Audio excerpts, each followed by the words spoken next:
Today's video is going to be a lesson on how good deck theory doesn't always translate to a good deck. Now, what I mean by that is just because you have an idea that sounds really good on paper doesn't mean that it actually improves a deck. So what I was thinking like a couple weeks ago, we played a similar deck on stream. I basically had this one idea in my head, and that one idea was, how can I make PSY-Framelord Omega in a frog deck? Now, the reason that you'd want to do that is because with PSY-Framelord Omega, you can put back a frog from your banished pile to your graveyard every single turn. That's really good with Rodent Totem, basically giving you infinite summons. And that was the whole idea. And basically what happened is I decided that the zombie engine is the best way to do that. So we're going to be playing a zombie engine in this deck. And then also I figured if we have a zombie engine and a frog engine, that's a lot of normal summons. So we want to play Brilliant Fusion, of course, because Brilliant Fusion is pretty much the best way to solve the problem with decks that have too many normal summons. So anyway, what are the good things about this deck? Well, the good thing is if you play this at locals, you'll probably beat everyone that's not playing pendulums. The bad news is this deck is not very consistent. Well, it's not that it's not consistent, it's just less consistent than a normal frog deck, and it also has a much harder time against pendulums. Basically, you're going bigger, you're making really crazy boards with Omega and Toad and all that kind of stuff, but there will be times when you're going second when you literally can't play the game, and that's kind of rough. But yeah, I thought this deck is like a good lesson, and like, should you decrease consistency and versatility and longevity to increase power? And in some cases it works, in most it doesn't though. So let's talk about this. So first, for the zombie engine, which by the way is kind of similar to the frog engine in some ways, I'll talk about that. So we have 3 Solitaire, 2 Unizombie, and 2 Mizuki. Basically, what I mean by that, this is similar to the frog engine. Your Solitaire is Swap Frog, your Unizombie is Dupe Frog, and your Mizuki is Rodent Totem. So what I mean by that? Well, Solitaire is obviously good to draw by itself, or with these other ones, perfectly fine. If you draw Solitaire Mizuki, that's fine. Solitaire Unizombie is fine. And Solitaire by itself is fine. So that's much like Swap Frog. Unizombie is like the next best thing. A lot of times you can still make a play with Unizombie, especially if you have a card like Brilliant Fusion in your hand. But Mizuki is like the worst one. So drawing this card does absolutely nothing for you, and it's really rough. So this is like the 7-card zombie engine that a lot of Lightsworn decks play. Some people play 3 Unizombie. We're just trying to minimize the bricks, and Unizombie can be a brick without the Brilliant Fusion. So yeah, that's the zombie engine. That's how you're making Omega. Solitaire is a 1-card Omega, so that's like the main idea there. The frog engine is the exact same that we always play, because there's really nothing else you can do with the frog engine that's like super unique. You can play like a 7th frog if you want to. Maybe I'll make a video about that. But there's really nothing besides these specific 8 cards and these specific ratios that you can play in a frog deck. And yeah, so we're playing those 8 guys. They're pretty cool. They make Toad and stuff. We are playing 2 copies of Eater of Millions still. This card's good because the biggest problem with this deck is it struggles going second. Eater can sort of help us win games going second. It doesn't come up often, but technically speaking, you can put back cards that you banish with Eater back to the graveyard with a PSY-Framelord Omega. That rarely comes up because you don't really care about the extra deck cards being in the graveyard, but sometimes it can. I think the biggest time that it matters is when you banish your second Omega off of the Eater, and then you can put the Omega back, and then Omega has a graveyard effect that puts itself back into the extra deck, so that's kind of a cool play. But mostly this guy is just to like break boards, and he's pretty good at that. We also have the 1 copy of Gem Knight Garnet. You have to play it just because of the Brilliant Fusion. There's no reason to play like Lazuli, and then all the other Gem Knights are just terrible. So yeah, we're just playing the Garnet. And then we have the hand traps. So 3 copies of Ash Blossom and 2 copies of Ghost Ogre. I mentioned in the last video that like, oh, these cards are going to be so cheap going forward. You guys are so happy. It looks like the details from the Kaiba collection have sort of been leaking the past couple days. Well, by the time this video is uploaded, I think people will actually be able to open the Kaiba collection officially. But when I'm recording this, it's like a couple days before that. And it looks like the ratios on these hand traps in the Kaiba collection are kind of lackluster. It looks like they're slightly harder to pull than like normal secret rares. The problem is they're ultra rares in the set, so it's kind of wonky. So allegedly they're not short printed just by an official Konami statement, so it might just be coincidence, but we'll have to see. Anyway, those cards are really good, so I don't need to explain those too much. They also have some added versatility in this deck because they're both tuner monsters and they're level 3, so if you have Brilliant Fusion in one of these guys, you can make Omega. That like never comes up, but sometimes it comes up, so it's worth mentioning. So for the spells, all the spells are super high impact. We have the 3 gorgeous copies of Brilliant Fusion. Oh man, this ultimate are like so good. Yeah, so like Brilliant Fusion is like the best card to draw in this deck. You can do some, even if you just have like Brilliant Fusion Swap Frog, that's pretty good.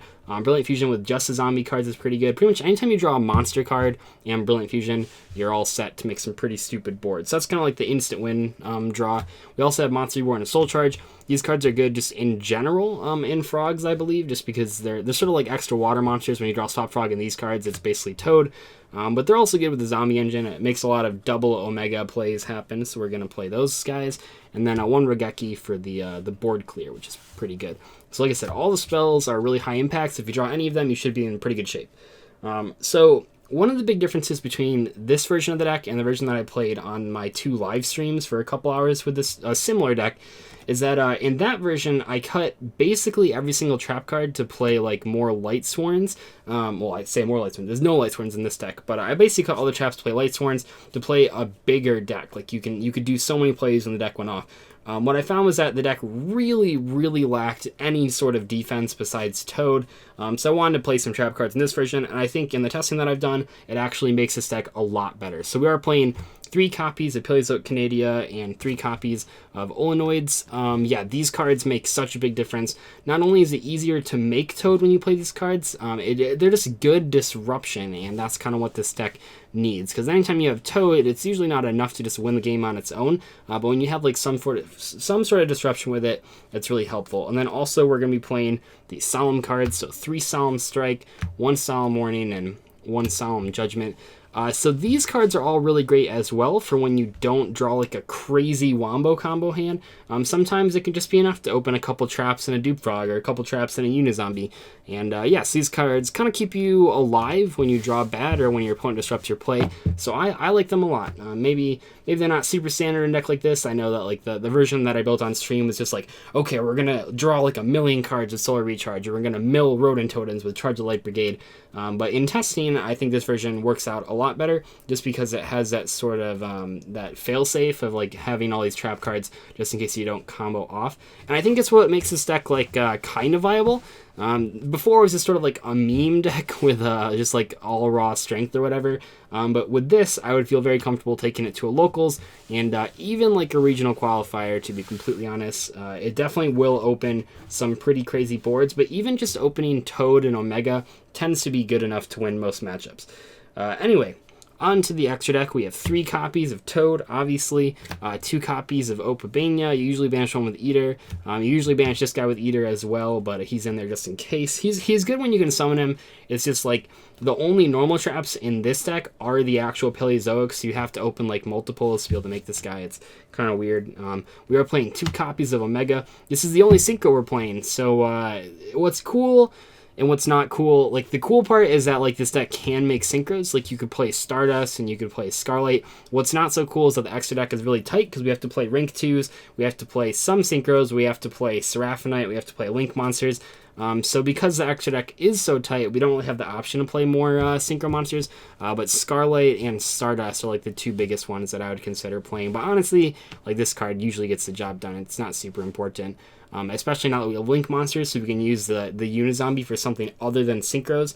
It makes it fine that you're just playing those guys. And then the 1 copy of Gem Knight Seraphonite for the Brilliant Fusion. Pretty standard stuff there. That you see in a lot of Light Sworn decks. At least these cards are usually in every single deck that's playing zombies.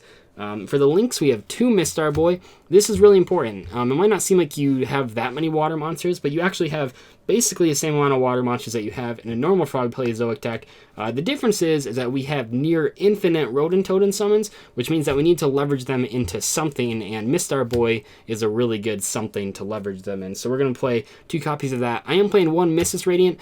This card only comes up in the very specific situation of opening Brilliant Fusion and opening Mizuki. However, in that particular situation, it is invaluable to have access to Missus Radiant. It is so much better than any of the other links that we're playing in that case.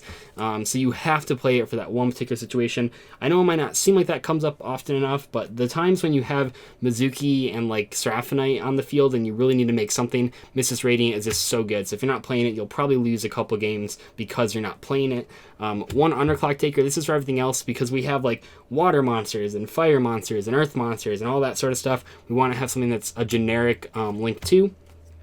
We also have Proxy Dragon. We have to play the Underclock and the Proxy Dragon because Proxy Dragon obviously doesn't do anything if it's the first link you make. You just make it in your extra zone, and then it's like, okay, no down pointing arrow, so it doesn't do anything. So Underclock Taker is good for the first one you make, but Proxy Dragon's still good.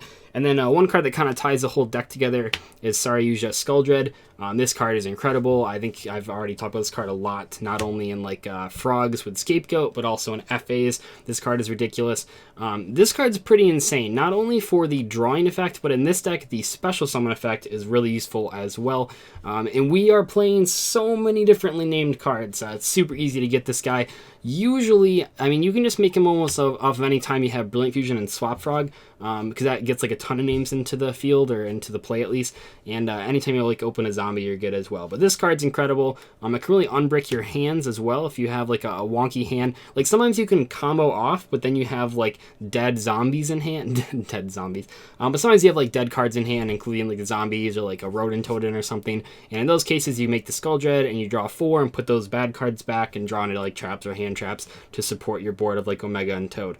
But anyway, that is the deck profile. Do I think this deck like revolutionizes Frogs? No, I do not. It does not. It doesn't hold up in like a long competition because we're playing so many. We are still playing a lot of normal summons, even with the Brilliant Fusion engine. If you don't draw the Brilliant Fusion, it obviously doesn't matter that you're playing it, just because you still have the potential to draw a lot of normal summons. It also has to cut back on like Anti-Spell. We're not playing that card in the main deck because there's no room. It's also not playing like Mind Crush or stuff like that, so it'll lose the evenly matched pretty hard. But overall, it definitely is a deck that will make some stupid boards and will beat some people at locals. So if you're just looking for like a fun Frog deck to play and you have like zombies lying around, I'd say give it a try. I definitely had a lot of fun with it. Obviously, this is kind of like a deck that's formed of like all my favorite cards. Maybe not all of them, but a lot of them. I like Frogs, I like Brilliant Fusion, I like Zombies, I like Omega. So it's kind of just like a Dzeeff deck. But yeah, it's pretty good. Not the best, but I think it's a lot of fun, and it's sort of an interesting way to actually put into practice the theory of increasing power but decreasing consistency. Anyway, though, I will see you guys later. Hopefully you enjoyed this sort of different deck profile than I usually do, and I will see you later. Bye.